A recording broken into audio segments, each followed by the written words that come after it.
What we have here is the diagram shows a rectangular box. Proof that P to Q, and this is P to Q here, is going to be A squared plus B squared plus C squared, okay? So, what I'm going to do is, I'm going to do this. Do you see what I'm doing? I'm going to link P to R, and then R to Q.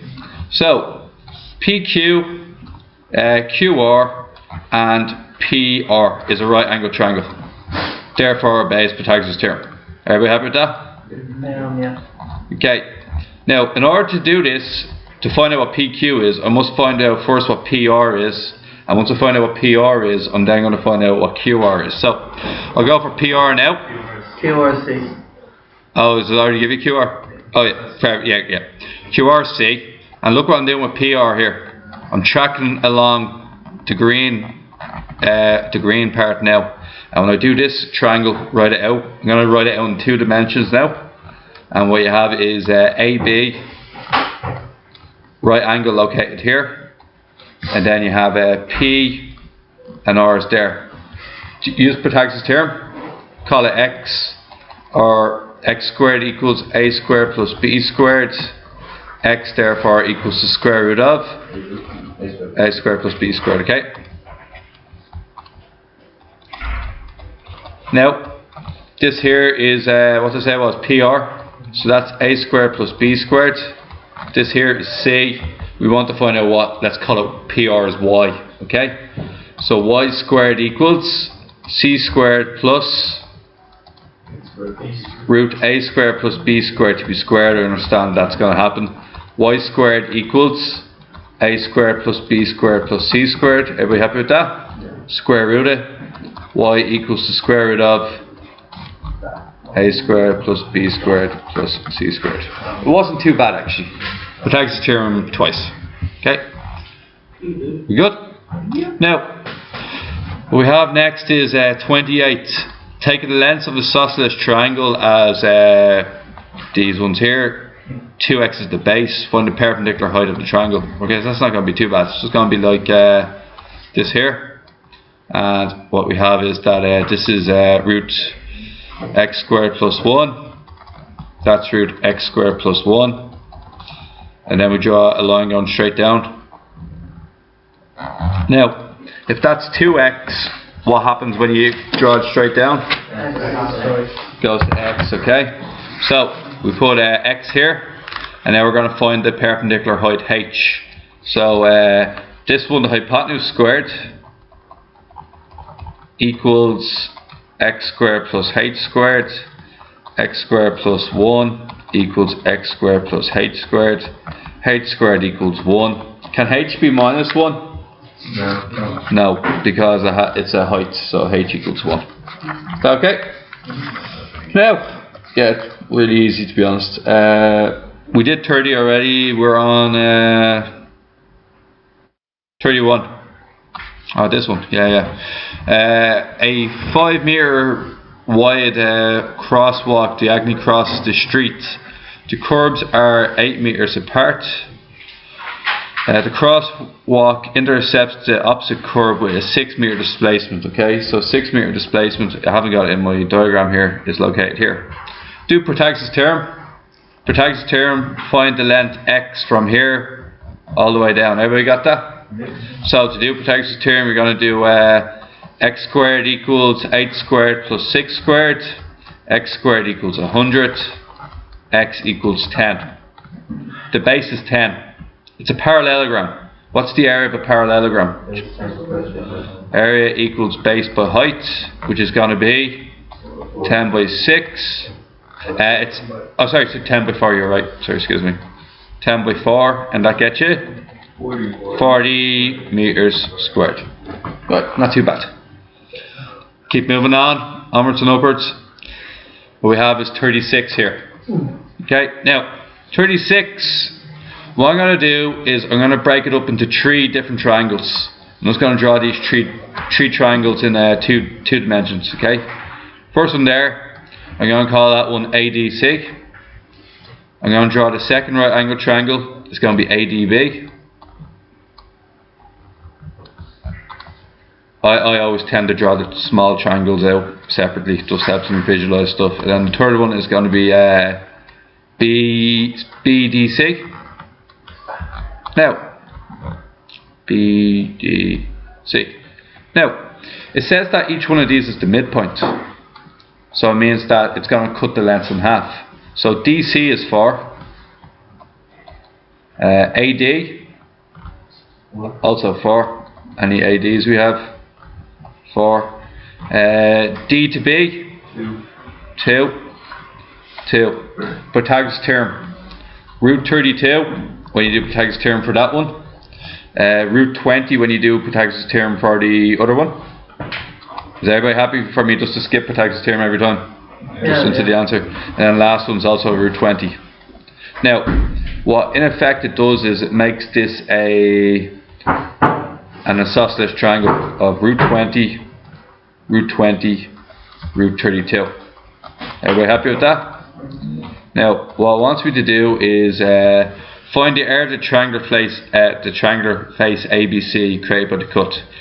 What's my options for this? The area of the triangle with Can't use a half base by... Oh wait, it's isosceles. One of the areas one individual is Okay, I think a half base will actually work here, and I'll tell you why. Because it's yeah, just keep an eye. Just for me, get the back of the book on that one. I did it a longer way. I did the S one. Oh, 4 root 6. So it's going to be a half root 32. Oh, we don't have the height yet. So what we have to do is, what is root 32? Root 32 is 4 root 2. You're correct. So let's change this here to 4 root 2. And then what happens when we halve it? So that's 4 root 2. And when we halve it, it becomes 2 root 2. And then this is root 20. Let's do Pythagoras theorem to find out what the height is. Root 20 squared, which you know was a bit slower than that at the moment. H squared equals root 20 is 20. Oh yeah, sure. What's that? 2 times root 2. Shh. What's 2 times root 2 squared? I think it's 8, isn't it? So H squared equals H equals root 12. So we know that the height is root 12. So what we say there is that if that's root 12, we can now say that the area is a half base by height, which is going to be a half 4 root 2 multiplied by root 12. Anybody tell me what that is? You seem to know, Adam. Is that 4 root 6? What are the other ways of doing that? You can do the S formula, or you could do the cosine rule. When you get the cosine rule, you can figure out what angle that is there, and then do a half AB sine C. So you have a couple of options open to you there. I think that's the simplest way, to be fair. Was the S one not obvious? Because S one's really obvious because you have 3 sides and no angles. I would have went after the S one myself, but he had a quicker way. So What's the S formula again? S formula is question 34. You need your book out to see what that is. Now, okay guys, so 38. The diagram shows a crystal pyramid of rectangular base and slant height 28.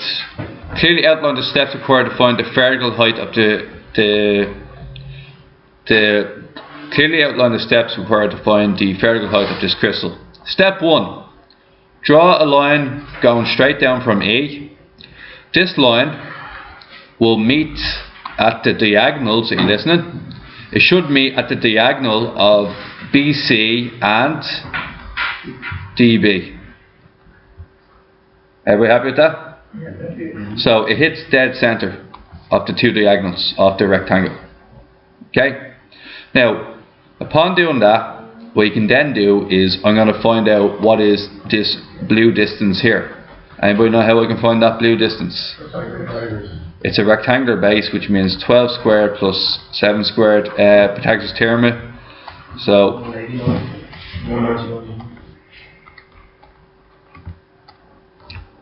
root 193. Still root 193. So root 193. Now we're going to have to half that. I'm now going to work off a new right angle triangle. The right angle triangle I'm going to work off is the red one I'm just after I got here. So the red triangle I'm doing here is going to be 28, and we know that this is going to be 100 root 193 over 2. Find out what h is. Unusual numbers, but they'll get you the answer, yeah. So h squared, 28 squared equals h squared plus root 193 over 2 squared. Then h squared equals, so 28 squared minus root 193 all divided by 2. Then you have squared. And our answer will be 735 point. Actually, the square root of that, right? Yeah. Okay, so root answer seemed a bit large, didn't it? 27.112. 27.12. Oh, so 27.1. Okay. Now, does that seem right? The height being 27.1. It does, just underneath 28. Okay, so decent number. So, Yeah. one question.